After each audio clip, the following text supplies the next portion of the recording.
Namaste everyone. Welcome to our channel Learn Move Heal. And today I'm going to discuss about a topic which is my favorite called animal movement, quadrupedal movement, walking in all four. Why is it important? Why every human should try it? And why is it becoming so famous? You must have seen a lot of fitness influencers walking like animal. Why are they doing it? What are its benefit? And at the end I'll be sharing like three basic animal movement patterns which everyone should do for whole or overall fitness, mobility, coordination, and finding more strength and freedom in your body. So quadrupedal movement, what does it mean? Quad means four, pedal means limbs or our extremities. It just simply means walking in all four, using your hand and feet in the ground. It's like a basic locomotion or ground based practice. Why is it important and why everyone should do it? You must have like it is important, and every human has gone through this phase of crawling. We all have crawled, yeah, crawled, and that's how we have developed the strength in our shoulders, in our hips, developing that neuromuscular coordination, cross body pattern, anti-rotational strength, and anti-gravitational force. I'll explain more about anti-rotational strength and anti-gravitational force later in this video. But cross-body pattern. What is cross-body pattern? Where your opposite limbs, left hand, right foot, left shoulder, right hip, move together, or right shoulder, right left hip, or right hand, left foot move together. It's like a basic human pattern. We always walk in cross body pattern. If we have to run, we are running in cross body pattern where our opposite limbs move together. If you have to climb, yeah, climb. Let's say I'm climbing, I have to climb, and again a cross body pattern. Right hand, left foot, I'll pull something, and if you have to throw, cross body pattern. So this is like usually involved in our functional fitness. And why is it important? Because we have gone through this phase as a kid. That's how we have developed that awareness and strength. It is a phase which every kid goes through, an attempt of standing and further walking. And by revisiting that pattern, walking in all four, you're relearning something which is deep down hidden. And yeah, it is a spot which is like retraining your nervous system. And instead of just training practices in isolation or working on muscles, you will be working on movement itself, right? That's why it's important. And let's come to our practice now. So I'll be sharing like three practices. First, which is like a basic foundational animal movement pattern. First is bear walk, second would be frog jumps, third is lizard walk. You must have heard all these terms, I believe. We'll start with the most basic one, which is a bear walk. We are already trained in this movement, right? Walking or crawling. But what you have to do is, when it comes to bear walk, you come to start with basics, bear, static bear. What you do is, you'll press your hands actively into the floor, your shoulders will stay active, and from here you press the toes or the ball of the feet into the ground, and you just come a little up, hovering your knees over the floor, and start here. Just feel automatically, you don't have to engage your abdomen. The abdomen is already engaged. Once you feel comfortable here, what you can do is you can lift opposite limbs. Observe what you feel here. This is where you will develop anti-rotational force and anti-gravity strength. What does it mean?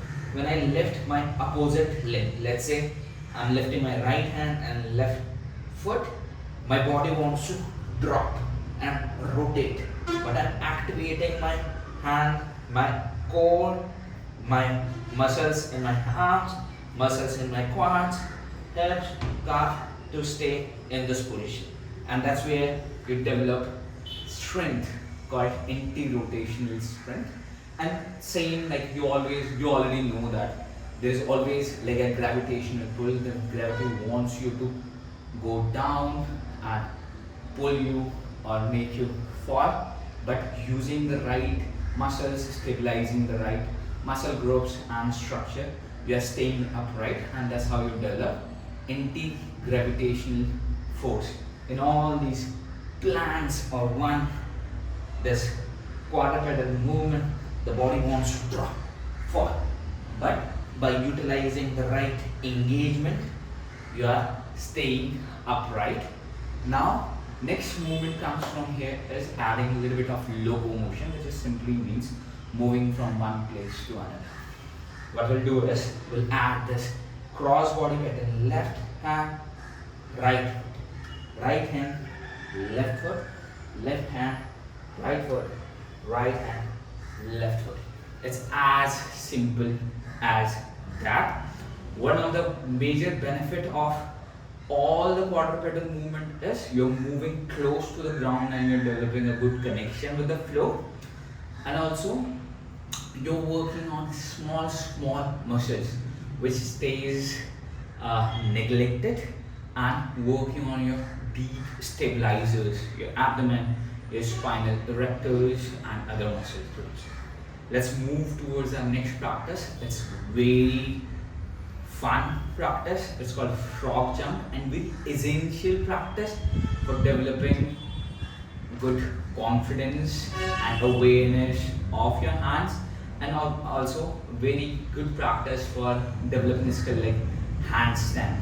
As you learn and train your body, your hands to take the load of your body. We'll see it in with our practice what I mean.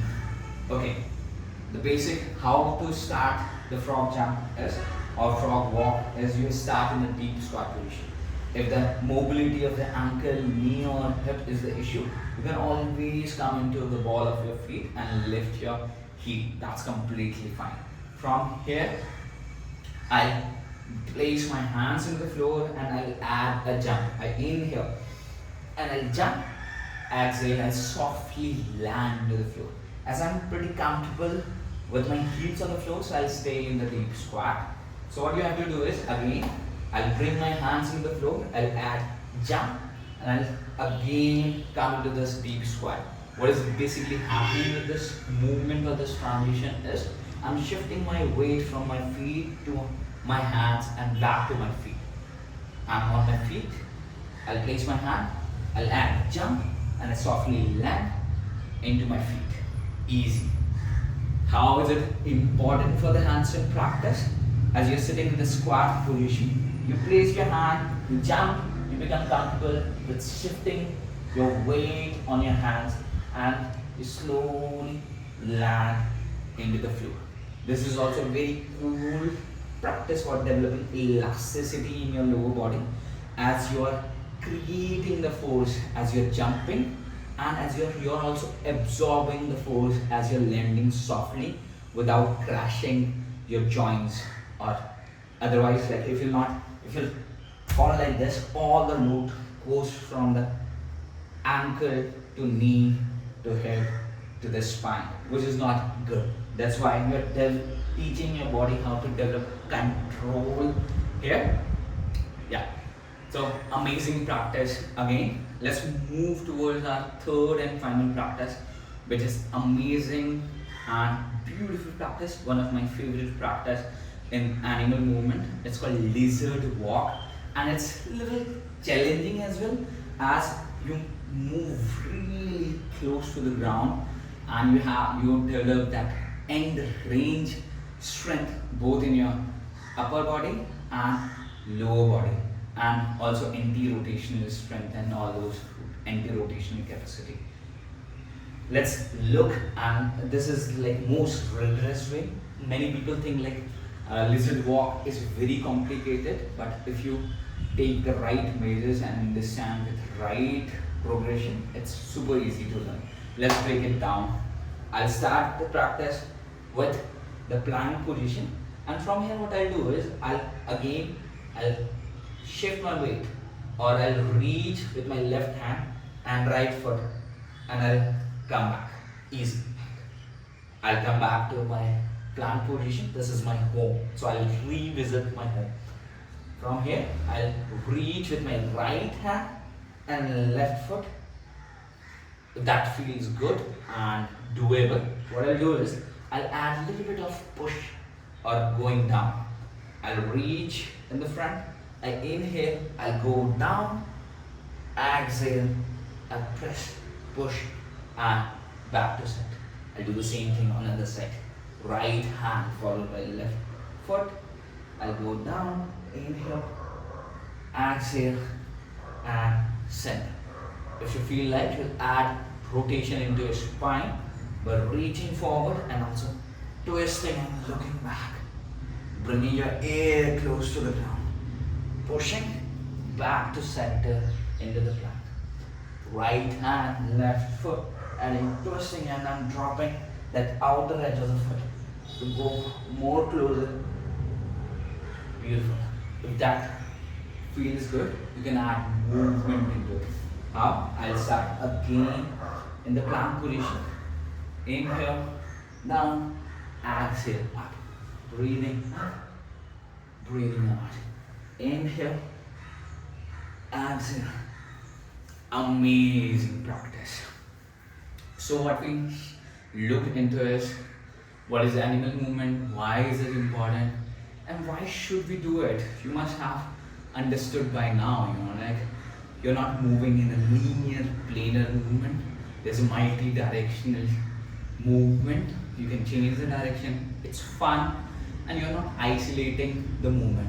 It's like a compound practice. You're teaching your body how to shift your weight, how to organize your joint, and how to redistribute the force. So it is very organic movement, and I will suggest you to give like good 7 to 10 days. Try all these 3 practices every single day, and I believe you'll see the transformation, and it could become very addictive. And yes, you can post your progress on Instagram or anything. Many times we have seen that big muscles are not always the indication of good movement. Like for training the movement, if you want to become good in the movement, you have to train in the movement itself. Like if I want to become good in swimming, I'll not become good in swimming by playing cricket or by rock climbing. Of course, all these sports and disciplines will help me, but I have to go into the water and test myself, then only I'll become a good swimmer. Beautiful. I hope all this makes sense. And yeah, animal movement is not exercise. It is like an old pattern which we have forgotten, and it is hidden inside your nervous system. You're re-tapping and relearning and becoming a better mover, better animal. We are human, later we are animals first. So let's become better animal, better mover, and better humans. Keep moving, keep enjoying. Have a great time.